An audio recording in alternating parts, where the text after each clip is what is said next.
Senhor presidente, senhoras e senhores senadores, a todos que nos acompanham pela Rádio e TV Senado e também aqueles que nos acompanham através das redes sociais.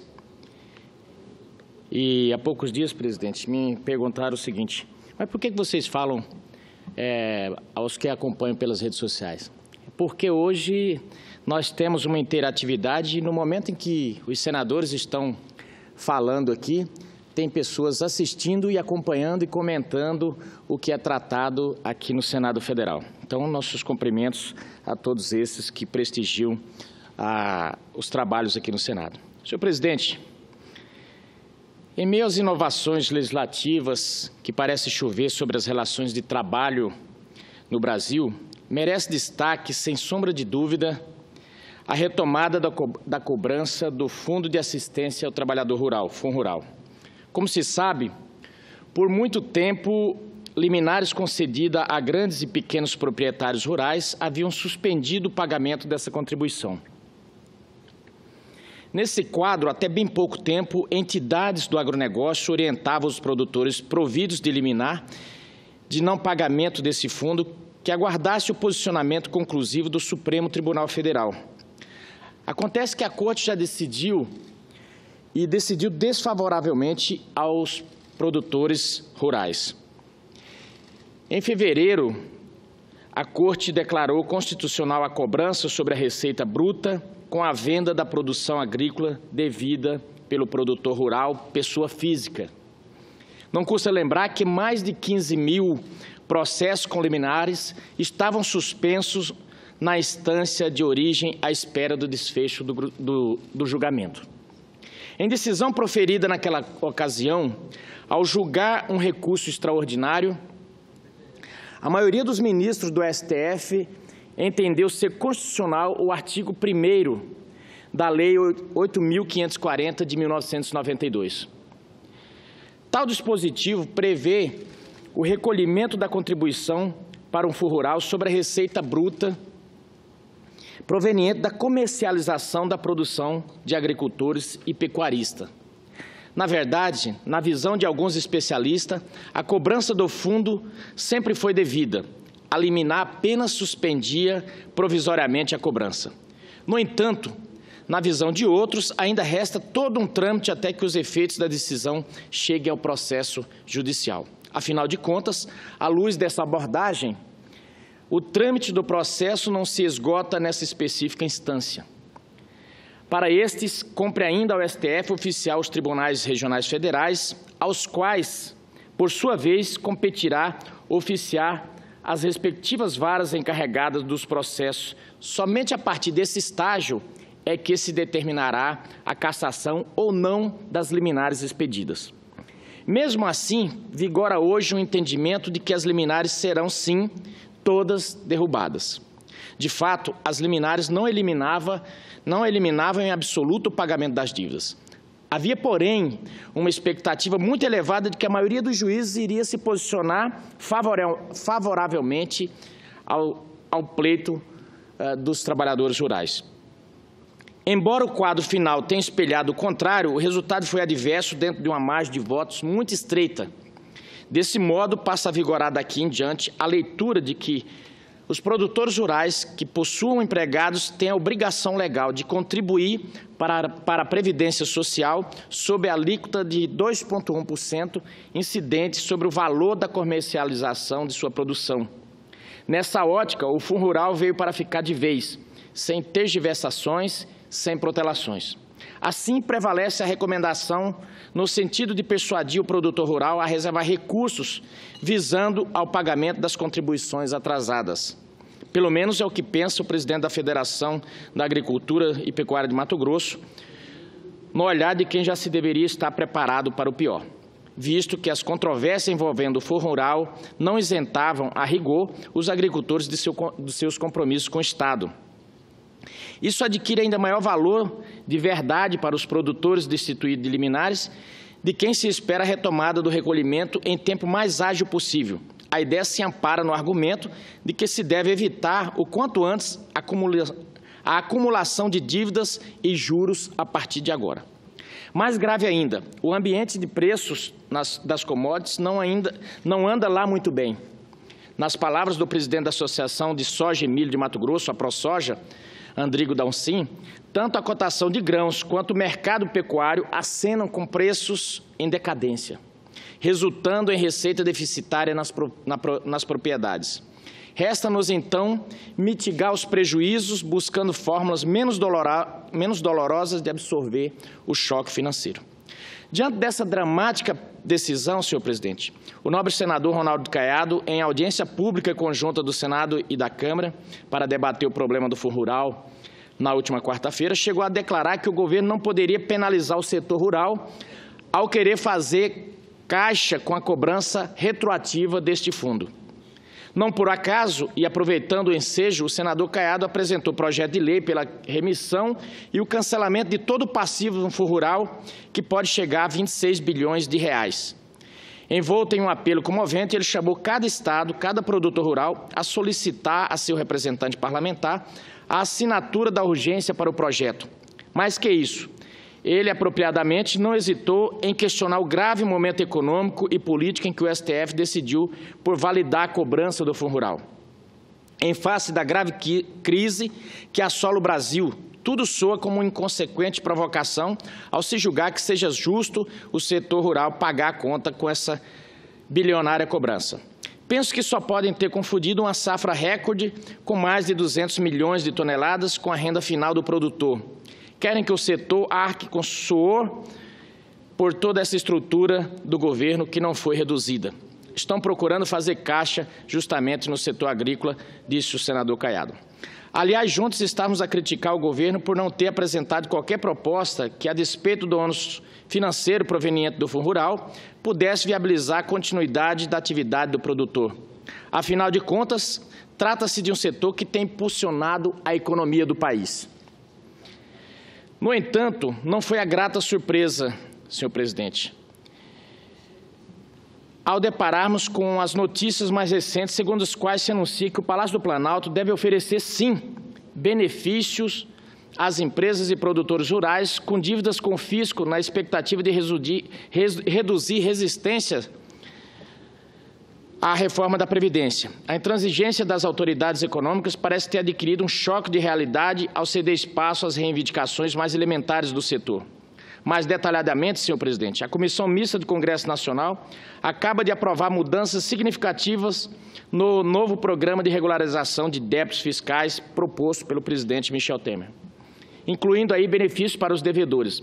Regra geral, a nova versão deve ampliar o prazo de parcelamento das dívidas de 10 para 20 anos e conceder descontos nas multas e juros que podem chegar a 90%. Na sequência, visando atender o pleito do campo, o Congresso Nacional já se inclina fortemente à inclusão da possibilidade de parcelamento dos 26 bilhões de reais de dívidas com o Fundo Rural.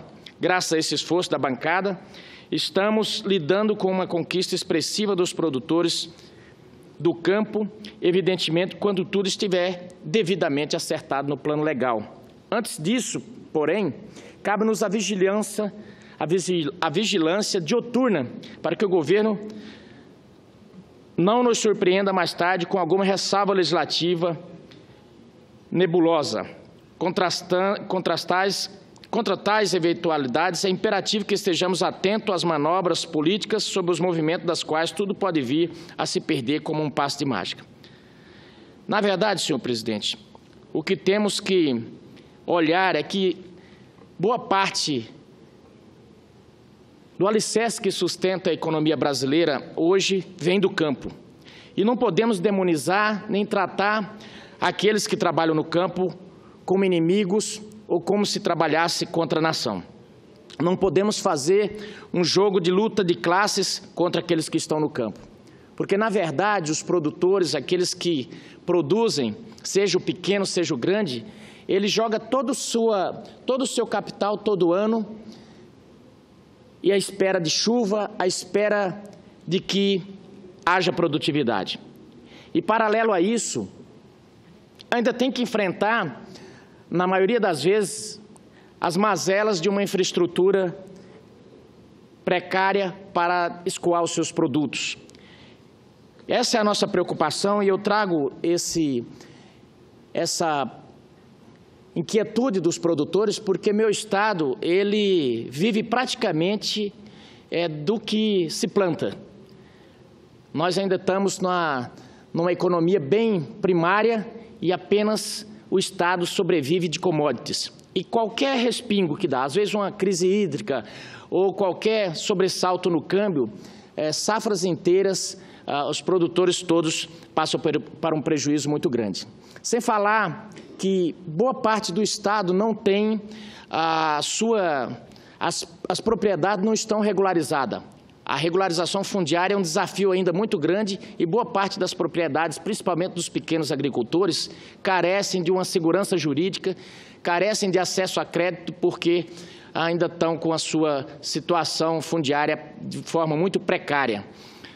Nós tivemos uma reunião essa semana no MDA com a doutora Raquel, que é a secretária que está conduzindo esses temas, e nos trouxe um alento muito grande, principalmente para a questão dos devedores do Banco da Terra, porque essa carteira, ela vinha agoniando muito as pessoas, porque elas foram feitas através de CNPJ e de associações, e muitas pessoas tentavam pagar as suas dívidas junto ao banco e não conseguia porque o banco só recebia se todos da associação pagassem. Então, criou-se um gargalo, porque alguns já tinham abandonado, outros tinham morrido, e ficou esse desafio para ser vencido, porque as pessoas tentavam pagar e o banco não queria receber. E, ao mesmo tempo, já executando a todos. E agora, vimos ali um horizonte, no sentido de que o governo agora pretende partir aí para a individualização das dívidas e também rever as cobranças, os montantes, porque dívidas que eram pequenas já estão exorbitantes devido aos juros que foram se acumulando durante os anos. Esse é um desafio de todos nós senadores, porque pelo Brasil inteiro nós temos pequenas propriedades que, por vezes, sofrem até um pouco de preconceito quando se trata da agricultura, porque gosta-se, não é que gosta, mas eu digo que no Brasil se fala muito quando se fala em agrobusiness, em agronegócio, se pensa muito naquele grande. Mas cabe esclarecer aqui que o grande agricultor, ele trabalha mais no sentido de exportação. A nossa subsistência aqui, talvez as pessoas não saibam, mas 70% do que vai para a nossa mesa é desses pequenos produtores. E é por isso que nós precisamos ter um olhar muito cuidadoso para que essas pessoas tenham facilidade. Eu recentemente estive no Banco do Brasil e ainda estou ali numa briga muito forte, porque nas cidades, boa parte, principalmente no interior do Brasil, nas cidades menores de porte de 200, 100 mil habitantes, o Banco do Brasil está fechando muitas agências e que está dificultando a vida desses pequenos produtores, que às vezes têm que viajar longas distâncias para poder encontrar uma agência, fazer suas transações bancárias e ter acesso ao crédito. Essa é uma preocupação, porque nós temos cada vez mais essas instituições preocupadas em cortar custos e sem pensar, sem ver o objetivo para que essas instituições bancárias foram criadas. E cito aqui, por exemplo, o caso do BNDES. O BNDES é um Banco Nacional de Desenvolvimento Social, o próprio nome já fala o seu objeto de criação, mas eu tenho sentido que, com o passar do tempo, ele tem se tornado um banco que entesoura. Hoje se fala na imprensa que o banco já está com mais de 150 bilhões e quem está precisando de crédito não tem acesso a esse dinheiro.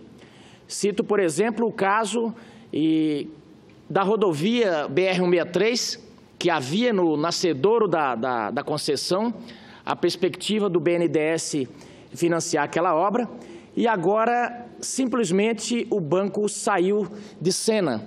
E os mato-grossenses estão pagando pedágio ali na BR-163, sem ter acesso à rodovia duplicada, à rodovia mantida, como foi prometida quando a presidente Dilma Rousseff fez a concessão. É bem verdade que aquele modelo de uma privatização envergonhada, porque ela foi feita parte para a iniciativa privada, parte ficou com o DENIT, então acabou se desencontrando. O DENIT não fez a obra, e agora com a Lava Jato o BNDES não fez o empréstimo e está ali todos os mato-grossenses inquietos. E aí mais um impacto sobre os produtores rurais que não conseguem escoar os seus mantimentos. Então são essas decisões de governo que têm impacto direto. Agora, recentemente, fui ver, falando, o BNDES não pode fazer esses aportes porque não tem segurança, não tem garantias,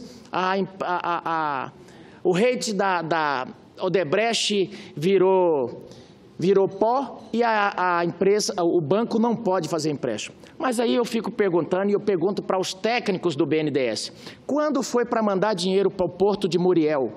Por que não teve eu diria, essas filigranas? Por que não olharam essas filigranas das leis do regulamento? Por que para Muriel pode, para Mato Grosso não pode? Por que para Venezuela pode, para Mato Grosso não? Por que para Angola, para outros países da África pode e para Mato Grosso não? Essa é a grande discussão. Eu, sinceramente, já avisei aqui, vou bater constantemente nessa tecla de que nós precisamos de um banco realmente social. Agora, quando é para fazer política de governo, o que ocorre? E não política de Estado, o BNDES fez bonitinho e deram os mesmos técnicos. Isso não me convence de que o aporte financeiro ali para Mato Grosso não pode ser feito. Ontem me chamaram e falaram, Medeiros, não fica tocando nesse assunto, porque os técnicos eles têm que responder às exigências do TCU. Eu, com todo respeito, as favas com esses argumentos. Porque lá em Mato Grosso, na BR-163, o que as pessoas receberam foi a promessa de que a rodovia seria duplicada, seria mantida e, obviamente, iria cobrar pedágio. Mas a rodovia ia sair. E agora está lá, esburacada, sem duplicação e as pessoas morrendo. Eu quero lembrar aqui que houve uma tragédia aqui no Brasil, onde morreram 276 pessoas na Boate Kiss. Pois bem, a rodovia BR-163, 364, aquele conjunto de BR federais ali no Mato Grosso, todo ano morre 280 pessoas. É um Boate Kiss por ano. O que ocorre? Com um simples pedaço da rodovia que foi duplicada, esse ano passado já caiu pela metade a quantidade de mortes. Aí eu pergunto ao BNDES, a quem quer que seja, se não por uma questão patrimonial, que esse problema seja resolvido por uma questão humanitária. Se não por uma questão patrimonial, econômica, porque Mato Grosso hoje responde por 27% da produção nacional, que faça por aquelas vidas. Imagine você economizar, ficar tentando segurar recursos enquanto pessoas morrem. Se fosse para salvar uma vida, já valeria. De repente você fala, Medeiros, está fazendo um discurso piegas, mas não, é a realidade, são números. Eu trabalhei 22 anos ali naquela região e cansei de ver verdadeiras tragédias. As nossas rodovias matam muito, nosso trânsito mata muito. É mais de 50 mil pessoas a todo ano que morrem. Nós não temos nenhuma guerra nesse momento matando esse tanto de gente.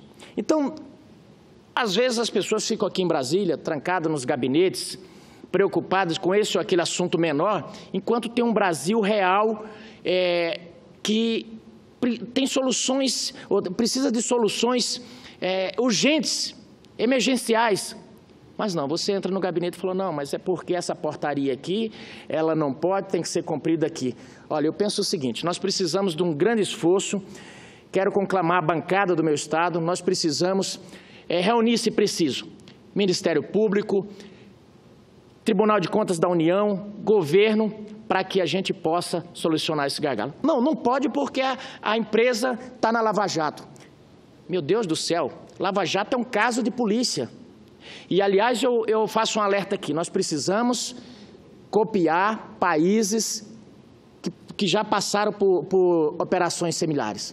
Lá as pessoas são presas, as pessoas respondem pelos crimes, mas empresa, gente, empresa não comete crime, quem comete crime são as pessoas. Então, por isso que eu faço aqui um chamamento para que a gente possa afastar esses executivos, mas manter a estrutura. Só a Odebrecht demitiu 130 mil pessoas. Se a gente for pegar todas as empresas que estão envolvidas na Lava Jato, perderam-se quase 500 mil empregos. Então, não estou defendendo o mal feito, estou defendendo que a gente possa, se possível, o Estado possa, inclusive, intervir nessas empresas, afasta todo mundo, mas mantém-se os empregos, mantém-se as obras. Está lá todas as obras paradas, o Brasil em cemitério de obra, porque temos que esperar a Lava Jato terminar. A Lava Jato, pelo jeito, vai longe ainda. Agora mesmo acabou de ter mais uma operação. Então, é esse o apelo que eu faço para que a gente possa começar, todos juntos, pensar em começar a separar. O que é de polícia, o que é de Ministério Público, que o Ministério Público cuide, mas nós precisamos, como país, pensar que existe vida além da Lava Jato, existe um grande caminho a ser percorrido para que a gente saia desse atoleiro. Vale lembrar até que as pessoas estão dizendo, olha, nós estamos passando por um momento de muita dificuldade e que o país é muito corrupto, aquele negócio de tornar como se fosse um grande caos aqui. É verdade, nós estamos passando por uma crise econômica, uma crise política. Agora, vale lembrar também que nós somos o único país nesse momento que estamos fazendo temos uma grande operação nos moldes da Operação Mãos Limpas e temos a possibilidade, sim, de sair maior desse episódio. Agora, enquanto ela transcorre, nós não podemos penalizar quem está sustentando o país.